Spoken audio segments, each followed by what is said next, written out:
네, 반갑습니다. 7월 16일 금요일 마감 시황입니다. 자, 시장이 모두 하락 마감을 했습니다. 그렇지만은 이 정도면 선방했다 이렇게 말씀드릴 수 있을 것 같아요. 괜찮은 것 같아요. 그래서 지지선도 잘 지켜냈고요. 그 다음에 또 추가적인 상승에 대한 가능성도 계속 보여주고 있기 때문에 이 정도면 괜찮다 이렇게 말씀드릴 수 있을 것 같고요. 자, 외국인 매도가 계속 큰 걱정거리로 지금 장중 내내 있었거든요. 그런데 마감에 훅 줄이면서 어제 매수한 물량보다도 더 안쪽으로 들어갑니다. 그래서 어제 1000억 원 샀는데 오늘은 900억 정도 매도하는 모습이 나타나서 이 정도면 또 괜찮지 않느냐 이렇게 얘기가 또 되고 있는 모습이고요. 자, 대신에 이제 시장 상황은요, 대형주들은 여전히 수익이 안 나고 있습니다. 이거는 꼭 기억하셔야 돼요. 그래서 여러분들 계좌에 중소형주가 들어있어야지 시장이 올라가든 내려가든 수익이 발생할 것이다. 이것은 변하지 않는 모습입니다. 그러니까 그런 내용만 꼭 기억하시기 바라고요. 수익을 내고 싶다, 계좌가 좀 올라가는 것을 보고 싶다, 이런 분들은 중소형주 쪽으로 반드시 주목을 하시는 전략을 세워주시면 좋겠습니다. 신규 종목에 대한 매수는 많이 안 하셔도 되지만은 기존에 가지고 있는 종목들 관리도 잘 하셔야 되는 거고요. 중소형주 쪽으로만 일단은 집중하시는 거 절대 잊지 마시기 바랍니다. 차트 보면서 설명을 이어가도록 하죠. 자, 종합주가지수 상황 보시면은요, 지금 저항선대 위쪽으로 올라서 있죠. 아래쪽 꼬리가 이거 아주 훌륭한 역할을 좀 해낸 거예요. 그래서 외국인 매수가 들어오면서 마지막에 대형주들의 그런 낙폭 자체도 좀 줄어났고요. 전체적으로 시장을 좀 끌어올릴 수 있는 그런 분위기를 좀 만들었다고 보시면 되겠죠. 그러니까 분위기 자체는 나쁘지 않습니다. 전체적으로 괜찮은 거고요. 뭐 상승 흐름이 지속적으로 나오게 된다면 여기에서 뭐 부담감을 가질 필요는 없을 것 같아요. 그래서 지금 이렇게 아래 꼬리를 달고 있다라면 지금 주말장에서 미국 시장이 나쁘지 않게만 끝난다라면 주가가 하락할 이유는 없을 것 같아요. 다만 정고점에 대한 저항이 있기 때문에 이 저항에 대한 부분들이 약간 부담스럽다, 이 정도 생각하시면 되겠고요. 이 부담감만 좀 떨쳐낼 수 있다라면 괜찮을 것 같은데 한 방에 넘어가기 좀 어렵다고 말씀드렸죠. 그래서 저항이라는 것이 두꺼우면 두꺼울수록 넘어가는데 시간이 오래 걸리게 됩니다.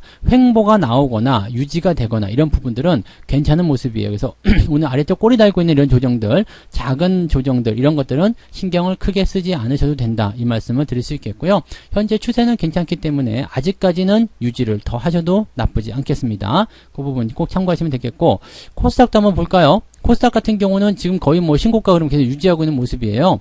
직전 고점 때 만들어진 저항 때 넘어서는 모습이잖아요. 그리고 아래 꼬리로 탁 치고 올라가는 모습인데 이 정도면 뭐 나쁘지 않다고 볼 수 있겠죠. 어제 많이 올라갔기 때문에 좀 내려도 괜찮은 그런 모습이었고, 자, 어제 과매수 국면 들어가려고 했었는데 오늘 주가가 조금 내리면서 어떻게 됐어요? 과매수가 해소가 되는 그런 형태가 만들어졌죠. 그러니까 오히려 주가는 많이 빠지지 않았지만 심리적인 부분에서는 굉장히 추가 상승에 대한 가능성을 높여놨다, 이렇게 보실 수가 있겠습니다. 뭐 코스닥 같은 경우는 이제 중소형주들의 움직임들이 빠르게 움직이면서 좋은 흐름들을 보였을 것이라고 생각할 수 있어서 아마도 이런 모습들이 더 강하게 와닿는 것이 아닌가 생각해 봅니다. 수급 보도록 하죠. 수급 보시면은 오늘 외국인이 장 막판에서 끌어올리는 모습이에요. 그래서 마지막에 이제 900억까지 매도를 줄이는 그런 형태의 모습을 갖고요. 코스닥 같은 경우는 더 재밌습니다. 지금 보면은 매수가 쭉 치고 들어갔거든요. 물론 순 매도로 마무리되긴 했습니다만 이 정도면 괜찮은 거예요. 그리고 12시 넘어서면서 시장이 저점을 좀 잡아가는 모습이 좀 탄탄하게 만들어지셨겠고요. 여기 1시 넘어서면서 2시 정도 되면서 시장의 움직임이 좀 달라졌거든요. 분봉 확인해 보시면 시장의 반등이 1시 반 넘어서면서 움직이기 시작하죠. 코스피 같은 경우도 마찬가지예요. 1시 반 넘어서면서 조금씩 움직이는 모습이 만들어졌잖아요. 마지막에 조금 더 올라가는 모습이 만들어진 모습이고요. 이게 다 이 수급에 대한 영향을 받았다고 보시면 되겠습니다. 그래서 뭐 중소형주 쪽으로 집중이 되긴 했습니다만 전체적으로 시장에 참여 중인 사람들의 투자 심리를 많이 회복시켜줬고 긍정적으로 많이 돌리게 만들었다, 이렇게 생각하시면 될 것 같습니다. 자, 일별 현황으로 보시면은 어제 매도한 부분들을 보셨을 경우에 외국인들이 어제 1000억 원 매수했다가 오늘은 900억 매도하는 모습. 그러면 이 정도면 나쁘지 않다고 그랬죠? 자, 그래서 물량이 크게 늘어나거나 그런 모습은 아닙니다만 시장이 움직여줄 수 있는 그런 시장이 버틸 수 있는 그런 정도의 폭은 충분히 만들어줬다, 이렇게 생각하시면 되겠습니다. 걱정스러운 것 중에 하나는 이제 금융투자 쪽이겠죠. 얘네들이 이제 레버리지 쪽에 베팅을 했다가 바로 순 매도로 전환되면서 오늘 3,500억 순매도예요. 기관 쪽에서만 무려 5,700억의 순매도가 나왔는데 연기금도 같이 팔고 그 다음에 얘네들 금융투자도 같이 팔고 이렇게 되다 보니까 상황이 별로 안 좋아진 모습이라고 생각하시면 되겠습니다. 그래서 이런 매도의 포인트들은 얘네들도 대형주에 집중하는 모습이잖아요. 시장 인덱스를 끌어올리는 모습이었기 때문에 얘네들이 팔고 있던 부분들은 시장이 올라가는 것을 방해하는 역할을 좀 했을 것이다 라고 생각하시면 되겠죠. 그래서 오늘은 기관이 나쁜 놈이다 라고 생각하시면 되는 부분입니다. 자, 시총 상위권 종목들 한번 보도록 합니다. 자, 거래소 쪽 먼저 살펴볼 건데요. 거래소 보시면 지금 카카오도 많이 빠졌고요. 하이닉스, 삼성전자 다 하락하는 모습이죠. 수급이 그만큼 안 좋았다는 얘기가 되겠습니다. 그리고 삼성바이오로직스 주가 상승이고요. LG화학 같은 경우 조금 반등을 하긴 했는데 여전히 좋지 않은 모습이에요. 그러니까 코스피 쪽에서는 사실 비빌 만한 거 없어요. 볼 만한 것도 없고요. NC소프트가 조금 올라갔지만 기술적 반등이라고 그랬죠. 그래서 이런 반등에 반응하실 필요는 없기 때문에 실질적으로 지금 볼 만한 것은 거의 없구나 이렇게 생각하시는 게 맞는 전략입니다. 자, 코스닥 같은 경우는 좀 얘기가 좀 다르지만 카카오게임즈가 마지막에 좀 올라서긴 했어요. 추가 상승이 나온다면 좋겠지만 만약에 다시 밀린다라면 변동성이 계속 유지되고 있구나라고 생각하시면 되겠습니다. 과매수 국면이기 때문에 조정이 언제 들어가도 이상할 게 없거든요. 근데 지금 같은 경우는 두 가지예요.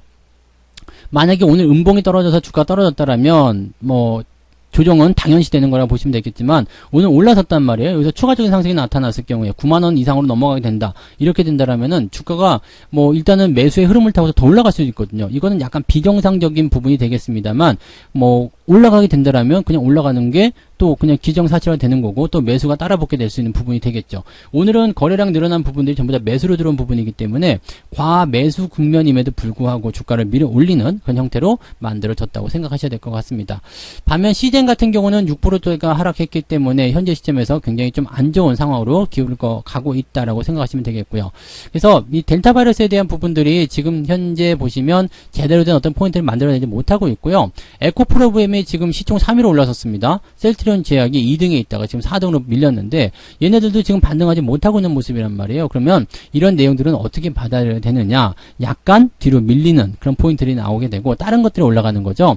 게임이라든지 2차 전지라든지 이런 종목군들의 움직임들이 나오게 될 것이다. 그래서 시젠도 곧 시총이 밀리게 되지 않겠느냐라고 생각해 볼 수 있겠습니다. 밑에서부터 계속 치고 올라가게 될 거예요. 그래서 바이오 종목군들의 움직임들이 당분간은 좋지 않지 않겠느냐, 나쁠 것 같다 이렇게 예상을 해보시는 것이 맞겠다라고 생각하시면 될 것 같습니다. 자, 매매 동향 보겠습니다.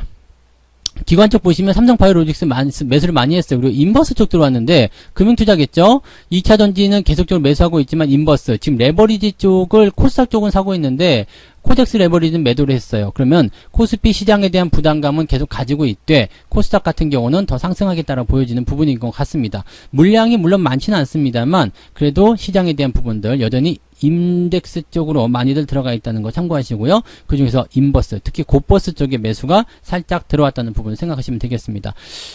금융투자 쪽에서 만약에 차익 실현을 통해서 계속 던지고 싶어 한다라면 주가가 올라가기 좀 어려울 수 있어요. 그래서 코스피 같은 경우에 시장 부분이 상승보다는 횡보 아니면 소폭 조정 이런 쪽으로 기울어질 수 있다는 것 정도는 참고해 보실 필요가 있겠습니다. 그것을 위해서 삼성전자를 팔고 있는 거겠죠. 인버스를 매수했다면 당연히 삼성전자를 팔아야 되는 거거든요. 그래서 삼성전자, 하이닉스 쪽에 매도가 집중되었다. 오늘 금융투자에서 나온 삼성전자 매도만 하더라도 굉장히 많습니다. 그래서 기관 총계로 봤을 때 삼성전자 매도가 나왔는데 연기금 쪽에서도 보시면 삼성전자가 매도가 들어가 있기 때문에 아마 기관 총계로 봤을 때 이 삼성전자에 대한 매도가 굉장히 크다라고 보시면 되겠습니다. SD바이오 센서 같은 경우는 오늘 상장 기업인데 매도 물량 많이 나온 건 당연합니다. 그리고 이 정도 밀렸다, 10% 이상 넘어가지 못했다 그러면 대체적으로 오늘 매도하시는 게 거의 정확한 전략이지 않겠는가 생각되니까 신규 종목 갖고 계신 분들도 참고해 보실 필요가 있을 거라 생각해 보면 되겠습니다.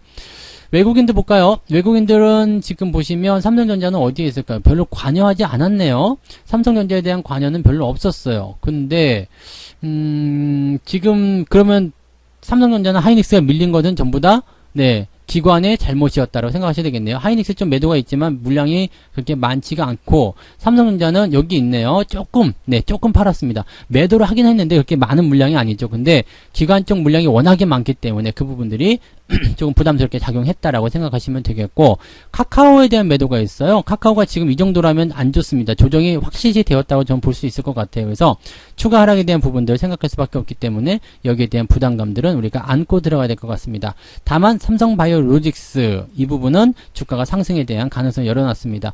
오늘 양봉이 크기 때문에 살짝 들어올 수 있겠습니다만 나쁘지 않은 것 같아요. 흐름이 잘 타고 들어가는 모습이라서 이런 포지션들은 긍정적으로 보셔도 괜찮지 않을까 생각이 되는 부분이겠습니다. 자, 그 외에 개별적인 종목들을 보신다라면 오늘 한컴 MDS가 장중에 18%까지 올라갔었는데 뭐 굳이 안 가도 상관없어요. 이제 다 넘어갔었죠. 몸통 자체가 위로 넘어선 모습이고 위쪽에서 차익 실현에 대한 물량이 좀 나왔는데 요 가격대에서는요. 매물대가 존재할 수밖에 없겠죠. 28,000원대 여기요. 매물대 존재하는 모습인데 일단은 제가 바라는 관점은 신고가거든요. 그러니까 이 역사상 신고가가 나오면서 주가를 빵 치고 올리는, 그래서 굉장히 강한 상승이 만들어지는 그런 모습까지 기대를 하고 있는 모습이긴 한데 이게 3만원을 넘어가야 되거든요. 그럼 아직까지 조금 더 기다려야 되겠죠. 그래서 조금 더 이 종목 가지고 가면서 수익률을 좀 더 키워보도록 하겠습니다. 아직은 50%밖에 수익이 안 나와서 조금 더 지켜볼 필요도 있습니다. 사람인 HR 같은 경우도 더 진행이 되고 있는 모습이고 나쁘지 않죠? 괜찮은 흐름이라고 보시면 되겠고, 뭐 대주산업 같은 경우도 오늘 또 반등 나오면서 주가를 끌어올리는 모습. 뭐 요즘에 보시면 이런 종목들이 잘 올라가고 있는 모습이라서 추세만 잘 만들어져 있다라면, 또 종목이 크지 않고 중소형주라면 충분히 상승 가능성이 있다고 생각하시면 되겠습니다. 그래서 이런 종목들 갖고 계시면 꾸준하게 잘 보유하시면서 계속적으로 유지를 해 나가시면 될 것 같습니다. 자, 어쨌건 주말장이 마무리됐습니다. 뭐 다음 주에도 그렇게 나쁠 것 같지는 않기 때문에 기대감을 그냥 가지셔도 괜찮을 것 같고요. 편안하게 주말 잘 보내시고 일단은 다음 주에 또 대응 전략을 좀 찾아보시면 좋을 것 같습니다. 이번 주 한 주도 고생 많으셨고요. 날씨 더운데 건강 각별히 주의하시기 바랍니다. 저는 월요일날, 내일 종목 진단으로 다시 돌아오도록 하겠습니다. 내일 아침에 종목 진단으로 만나요. 고맙습니다. 본 방송에서 제공되는 모든 정보는 투자 판단의 참고 자료이며 투자의 최종 책임은 본 방송을 이용하는 본인에게 있습니다.